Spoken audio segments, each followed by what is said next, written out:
ভোল্টাসের 1.5 ton inverter technology একটা AC পিছন কাটিয়ে দিয়ে জল পড়ছে। তা জলটা ঠিক করব যাতে না পড়ে।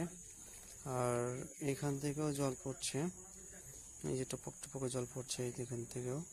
পার্টির বক্তব্য যে এত জল পড়ছে সারা রাতে 2-3 বালতি হয়ে যাচ্ছে।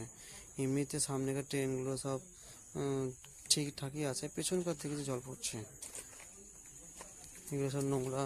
4 মাস আগে সার্ভিসিং করেছিল, তাও আপডাউন হাওয়া ঠিকঠাক ছিল না। এখন তাও ভালো করে ওয়াশটা করে দেবো।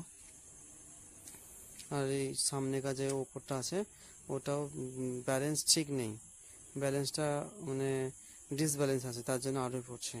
এটা খুলে ঠিকঠাক করে লাগালে একদম কমপ্লিট হবে। এখন আপাতত কার্টুন দিয়ে এসিটা অন করে দেবো, পরে তখন এক টাইম এসে